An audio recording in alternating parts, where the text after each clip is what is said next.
Naman ng mainit na balita mula sa mundo ng politika, isang matinding balita ang yumanig sa mundo ng politika na dagdagan umano ang mga kasong kinakaharap ni Senate President Tito Soto matapos ilabas ni Congressman Rodante Marcoleta ang umano ebidensya ng pagsuhol sa ilang hukom upang mapaboran ng ilang desisyon sa korte.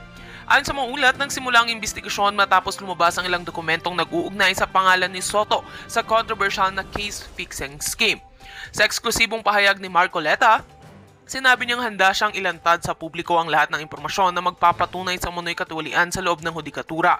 Gate ni Marcoleta, hindi niya hayaang manatiling malaya ang sinumang opisyal na gumagamit ng pera upang manipulahin ng hustisya. Walang sino man ang dapat mas mataas sa batas. Mariing pahayag ni Marcoleta sa isang panayam. Samantala, tumanggi munang magbigay ng pahayag si Tito Soto tungkol sa issue. Ngunit iginiit ng kanyang kampo na ito ay isa lamang political demolition job. Gayunpaman, maraming netizens ang napakomento online. Karamihan ay nananawagan ng patas at mabilis na investigasyon upang malaman ang katotohanan. May ilan ding mambabatas na nagpahayag ng suporta sa panawagan ni Marcoleta para sa mas malalim na investigasyon. Sa ngayon, inaasahang ipatawag ng Kongreso ang mga personalidad na sangkot upang magbigay linaw sa kontrobersiya. Mananatiling nakatutok ang publiko kung tuluyang nagkakaroon ng formal charges laban kay Tito Soto o kung ito'y isa lamang sa mga maiinit na isyong pampolitika na maglalaho rin sa mga susunod na araw. Abangan ang susunod na kabanata ng breaking news na ito. At yan nga ang mga balitang ating pagkakatutukan, at kung bago ka pa lamang sa aking channel ay huwag kakalimutang mag-like, share and subscribe para updated ka sa mga bagong balita dito sa Tatak Pinas.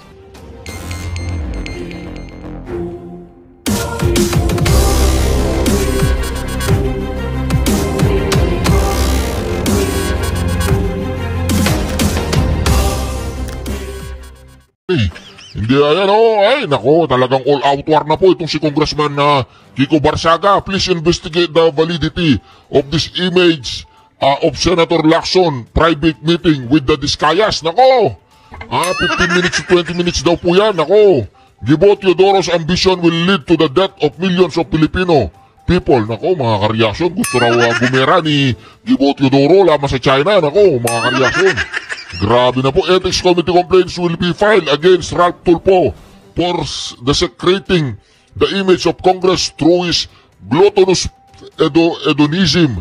We seek to expel him from the House of the Representatives. Ako, imbes na si Kiko Barsaga ang may expel dahil sa mga ginagawa niyang expose at ginagawa niyang pag-criticize sa mga tiwali at mga hangal na lingkod bayan ng ating gobyerno, ay para yatang mauuna pa itong si Ralph Laklak Tulfo. Yan po ang pangalan ni, ni Ralph Tulfo. Ralph Laklak Tulfo. Saldico has already escaped. He will never face justice. The administration is just buying time for Martin Romualdez and Sandro Marcos to do the same. Patakas na daw po. Patakas na si Sandro Marcos. At saka itong si Martin Romualdez. Ayan, yan ang dalawang idol ko yan. Ayan, Defense Secretary Gibo Teodoro is very angry. He says, because I oppose his plan to start a war with China. Mga kareaksyon, dito po mga kareaksyon, nawa ay mag-ingat ang ating super congressman na si Kiko Barsaga, na kung saan mga kareaksyon, mag-ingat ka brada, mag-ingat ka. I want to see you very soon. Papasyalan kita dyan sa kuta mo. Mag-meow-meow tayo na mag-meow-meow dyan. Interviewin kita. Okay, set up natin ang interview ng maayos Banatan natin lahat ng dapat banatan, okay? Reaksyonan natin lahat ng dapat nating reaksyonan sa gobyernong ito. Pero ingat ka, mayroong isang senador na gusto kang patayin. Nako, my intelligence network has informed me that a certain senator is plotting to end my life.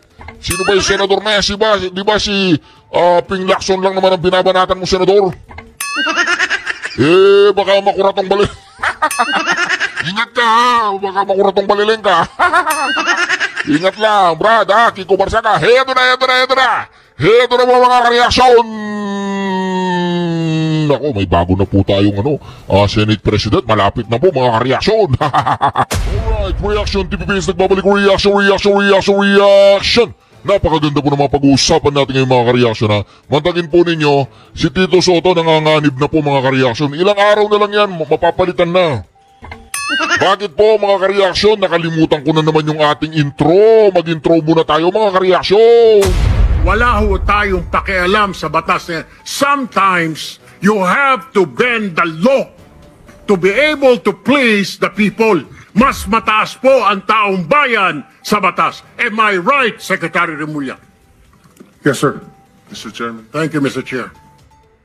Yung po si Ombudsman Remulla. Pwede daw pong bali ng batas, di ba? Pag-usapan natin sa isang vlog, yung si Senator Marcoleta ay nagahin po siya ng tinatawag nating yung basta nagahin siya ng complaint. Yung ayaw na maging ombudsman si Remulla. Muntakin mo yan, magiging ombudsman ka, babaliin mo ang batas. Yes, sir. Dito muna tayo mga kareaksyon na yan, Nako, ilang araw na lang, mapapalitan na po itong si Tito Soto. Maniwala po kayo. Ayan po mga kareaksyon, yan po ang pabor na gusto nilang bigyan ng house arrest ang Pangulong Duterte. Ang hindi po bumoto ng no ay si Ontiveros, si Kiko, tsaka si Bam. Ang bumoto ng yes, ayan po mga kareaksyon. Si Cayetano De La Rosa, Cayetano Alan De La Rosa, Hercito, Jinggoy, Gatchalian, Bongo, Pampilo, Legarda, Aimee, Marcoleta, Robin Padilla, yes sir, si Erich, si Villanueva, si Mark Villar, at saka itong si Subiri mga kareaksyon. Ang nag-abstain, ayun, si Wambol, tsaka si yung anak niya, yung gumas ng kalahati, 6 na milyong piso sa 2 gabi. Si Tuplok, Rapi Tuplok.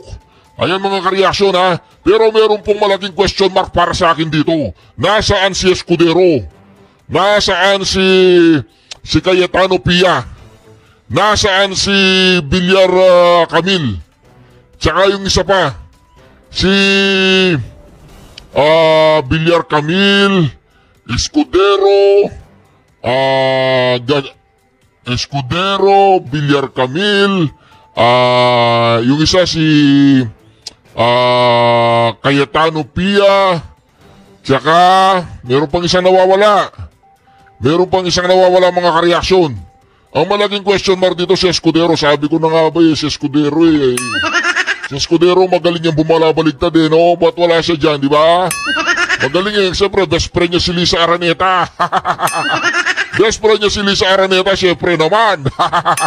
Tsaka si Escudero, kaalyado niya tong mga tatlong no. Si Risa Ontiveros, si Bam, tsaka si Kiko. Yan, mga kareaksyon. Meron pang isa meron pa akong isa na Escudero. Paki-comment nga po sa comment section sino yung nawawala. Sino po yung nawawala sa 24? Sino yung nawawala? Sasabihin ko sa inyo sino yung nawawala. Ang nawawala dyan, si Cayetano, si Escudero, ayan, ang nawawala, si Camille, si Camille, sino ba? Ba't tatlo lang? Di ba dapat, dapat 24 yan? Di ba? Sino yung nawawala? Di ba dapat 24 yan Teka lang, may nawawala. Meron po nawawalang isa. Isang nawawala. Sino po yung isang nawawala dyan? Nandyan ba si Lito Lapid? Nandyan? Si Lito Lapid nandyan? Si Lito Lapid? Nandyan ba si Lito Lapid? Lito Lapid. Siyempre si Lito Lapid nandyan dapat yan. Wala. Wala si Lito Lapid. Wala po. So, wala si Lito Lapid. Ibig sabihin, yung 4, absent po yung 4, absent. 2 nag-abstain, 4 na absent. Si Escudero nawawala. Siyempre, best friend niya si Lisa, di ba? Si Lisa ba yung mastermind o si Bobong Marcos? Ayan mga kareaksyon, Ayan ang sasabihin natin yan, di ba? Ngayon, ilang araw na lang tong si Tito, mapapalitan na yan mga kareaksyon. Ayaw niyo maniwala? Ayaw niyo maniwalang mapapalitan na si Tito? Nako, ayan po, nagsosorry po si Mark Villar, Nagsosorry si Balingbing. Walang paninindigan. Magsorry ka, ayusin mo yung kamay mo, ayusin mo. Nako, nagsosorry po, yan po. Nagsorry po. Nagsorry si Mark Villar. Nako. Nako po, yan na sinasabi ko. Malapit na yung re-election ng Senado. Hala, Mark Villar. Yan, si Auntie Claire. Si Auntie Claire po, bago po siya naging kontrabida, ayan, singer. Ayan, aspiring singer pala siya, oh. OMG, what is this? Ang galing. O, diba? Singer pala si Auntie Claire. Mali ang pinasok niya, oh.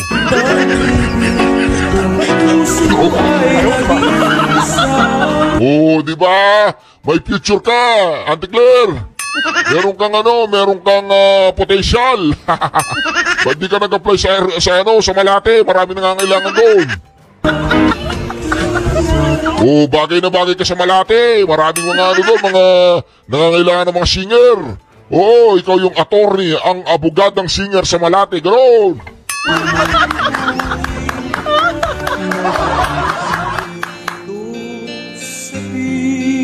Oh, di ba? Galing! Nakalastas lang po yung mga reaksyon. Tapos may lindol pa yata. Oh, hindi niya alam. Kagabi. Kaya konting tsaga lang. Walang yung presidente to, hindi niya alam may lindol pa yata. Ano ka ba? Nasaan ang isip mo? Uminom ka kasi ng coke para lumamig ang utak mo. Tapos may lindol pa yata. Kagabi. Kaya konting tsaga lang po. Wala. Ang mahirap dito. Wala talaga tayong magawa sa panahon. At wala daw siyang magawa. Hindi niya alam may lindol. tapos may lindol pa yata kagabi. Kaya konting tsaga lang po. Wala. Ang mahirap dito. Wala talaga tayong magawa sa panahon. At yun ang presidente. Walang magawa sa panahon. May lindol pa yata. O, di ba? Ito na sinasabi ko eh. Magkakaroon na po ng rigudon dyan sa may Senado. Malapit na. Sa totoo lang po, I have to be honest, muntik na rin po kung nag-isip na umalis sa majority kasi Nako. Muntik na siyang umalis sa majority. O, di ba? Muntik na siyang umalis sa majority. Ito yung ARC itong balimbing. Titingnan niya muna kung panalo o talo yung kanyang grupo. Pag nakakasigurado na siya panalo, tingnan po ninyo pag nagkaroon po ng rigudon, nasa majority na naman yan. Ayaw po niya nasa minority, pag gano'n nyo.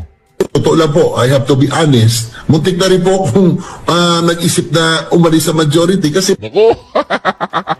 Gusto na raw po niyang umalis sa majority. Ay, nako. Nararamdaman na po natin si Wambol University Scholar. Matatanggal na. totoo lang po, I have to be honest, muntik na rin po kung nag-isip na umalis sa majority kasi parang kung ganito ang direksyon, sinusulog na natin ang sariling bahay natin, ating colleagues, napapabayaan natin, nakakalimutan natin yung mga tunay na salarin. Bayan sa batas. Am I right, Secretary Remulla? Diba? Nakalata na po si JB. Masyado na nalang tinitira yung Senado. Yun pa yan, may lindol pa yata, hindi niya alam. Senator Rowan Padilla is recognized. Maraming salamat po, Ginoong Pangulo. Pakinggan po natin si Binoy, ito po yung pagsasalita nila mga kareaksyon patungkol sa pagpapalaya sa ating Pangulo Duterte. Hindi pagpapalaya, house arrest. Si Wambol, mapapalitan na yan, tingnan po ninyo Bakit ka mo? Ayan tingnan mo, di ba? Pumaling na sila sa Pangulong Duterte. Pumaling na sila sa Pangulong Duterte, di ba? Si Pia, wala siya dyan. Pumaling na sila sa Pangulong Duterte, wala siya dito, si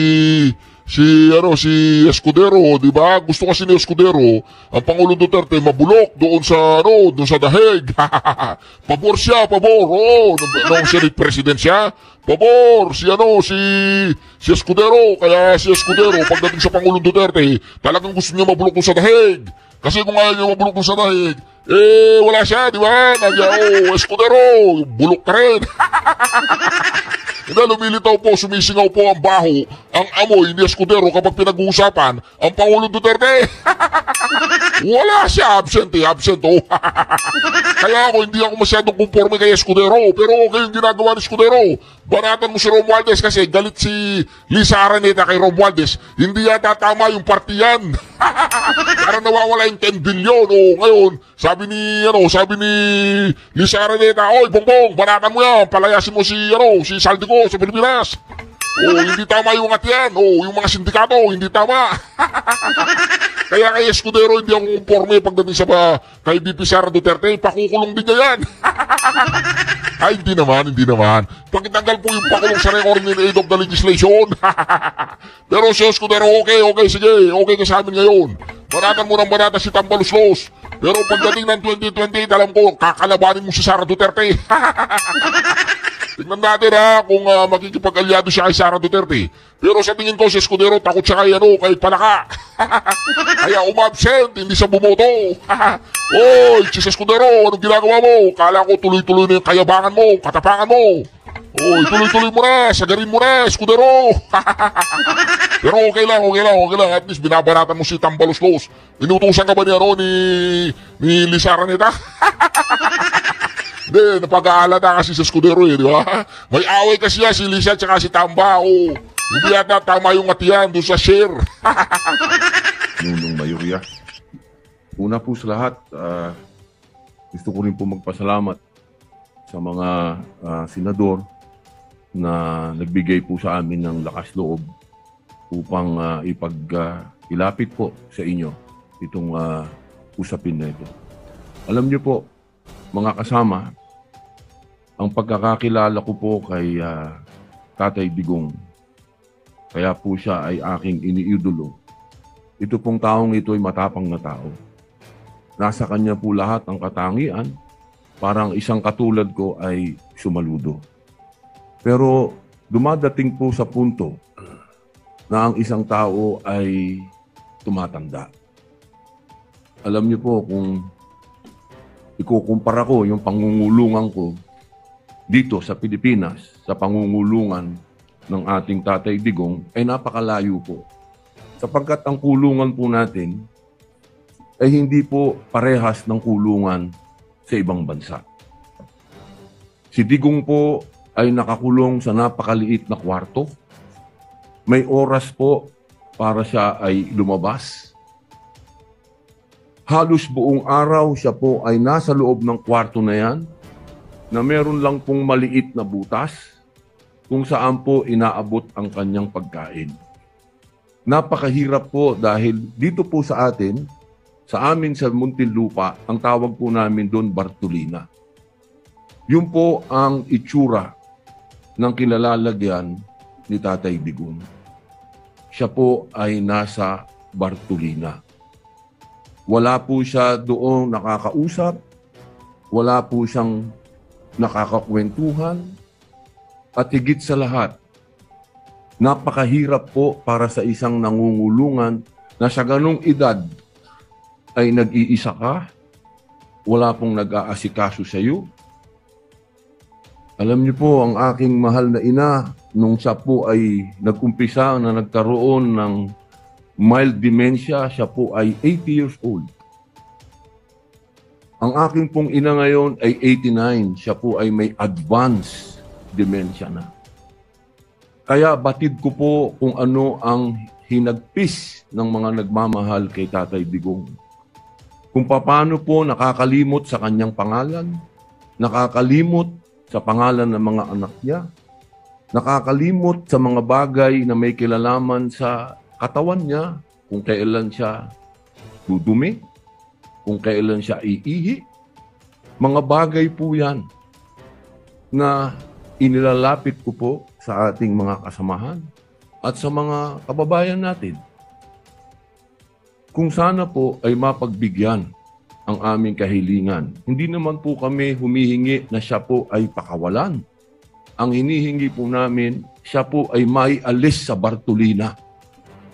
Iba po ang pangungulungan sa ibang bansa sa pangungulungan sa atin. Alam ko po, batid ko po, meron pong mga katulad niya na nakulong dito sa bayan natin. Na mga politiko na nakulong dito sa bayan natin. Pero iba po na hindi ka nakakulong sa sarili mong bayan. Yun lamang po, mga mahal kong kasama dito bilang mga Pilipino. bilang mga Pilipino, isang matandang Pilipino ang merong karamdaman sa kanyang pisikal at mental. Siguro po sa ating mga ugaling revolusyonaryo sa pagkakataong ito, kailangan tayong bumangon at sagipin natin ang ating kababayan. Yun lamang po, maraming salamat. Majority Leader. Thank you, Mr. President. Next to sponsor the measures, no other than Senator Amy Marcos, Mr. President. Mr. President, Majority Leader, may I co-sponsor the pending resolution and herewith enter into the records portions of the September 11 defense request for an indefinite adjournment, in particular paragraphs 3, 4, and 7, to wit, all of the medical information collated leads to an overwhelming conclusion that Mr. Duterte suffers from significant cognitive deficiencies that affect his memory, his daily executive functioning, his visual constructive abilities, and his orientation to place and time. This is concluded simultaneously by a neuropsychologist instructed by the medical officer of the ICC Detention Center at the specific request of the registrar, and for this reason, the medical data presented to the pretrial chamber is neither partisan nor self-serving. For the reasons cited above, therefore, I seek your kind humanitarian consideration and a sense of judicial mercy, and urge that we plead for house arrest. Thank you.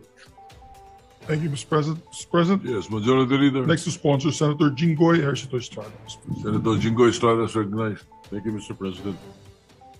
Mr. President, I would like to associate myself with the sponsorship speeches of our colleagues and express my full support on proposed Senate Resolution number 144, expressing the sense of this chamber to request the International Criminal Court to hold former President Duterte under house arrest rather than in a detention facility, to uphold the principles of humanity, irrespective of political interest or other gains. Ginong Pangulo, hindi may kakaila na si dating Pangulong Duterte sa kabila ng mga kontrobersiyang bumabalot sa kanyang administrasyon ay naglingkod sa bayan sa loob ng maraming taon bilang mayor, vice mayor, congressman at bilang kalabing-anim na pangulo ng ating bansa. Naunawaan ko na may iba't ibang pananaw ang bawat isa sa atin dito hinggil sa naging pamumuno ng dating pangulo. Gayunpaman, hinihingi ng pagkakataon ang habag at pagpapairal ng konsiderasyon sa lumalalang kalagayan ng kanyang kalusugan. Likas sa ating mga Pilipino ang mataas na pagpapahalaga at paggalang sa mga nakakatanda. Sila na mga tagapag-ingat ng karunungan, kasaysayan at tradisyon ng ating pamilya.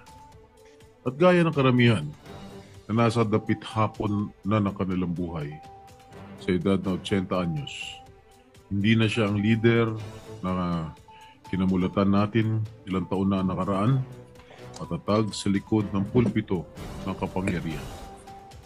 Bagkus, isa na siya ngayon na ordinaryong ama, lolo at kapwa mamamayan na humaharap sa pinakamabigat na hamon ng kanyang buhay, na higit pang pinabigat ng katandaan at karamdaman. Kaya't hinihiling ko sa aking mga kasamahan, ilang mga senador ng sambayan ng Pilipino. Kasama na rin ang ating mga kasamahan na sila Senator Risa, Senator Kiko, Senator Bam, na pairalin natin ang pag-unawa, ibigay halaga sa kalusugan at dignidad na nakatatanda, lalo na may dinadalang karamdaman. Ang pagpapasyang ito ay hindi nangangalugan ng paglimot o pag-absuelto sa mga ipinupukol sa dating Pangulo. Pagkus ay pagbibigay ng pagkakataon na makapamuhay siya sa ilalim ng makataong kondisyon habang dinidinig ang kanyang mga kaso. Naway manaig ang ating pagkakaisa, lasakit at pagiging makatao. Dahil higit sa lahat, siya ay isa ring kapwa Pilipino. Sabi nga ng aking ama, dating Pangulong Estrada, walang tutulong sa Pilipino kundi kapwa Pilipino. Maraming salamat po, Pangulong Pangulo. Majority Leader. Thank you, Mr. President. Last but not least, to sponsor the measure, Senator Rodante Marcoleta. Senator Dante Marcoleta is recognized. Mr. President, distinguished colleagues, I rise today to co-sponsor proposed resolution number 144, urging the International Criminal Court to hold former President Rodrigo Duterte under house arrest. Nais ko pong linawin na tayo ay hindi humihingi ng kalayaan mula sa proseso. Hindi rin po ito pag-uusga sa merito o katotohanan ng mga kaso laban kay dating Pangulong Duterte. Ang panawagan lamang natin ay para sa isang makataong konsiderasyon. That he be allowed to be placed under house arrest given his age and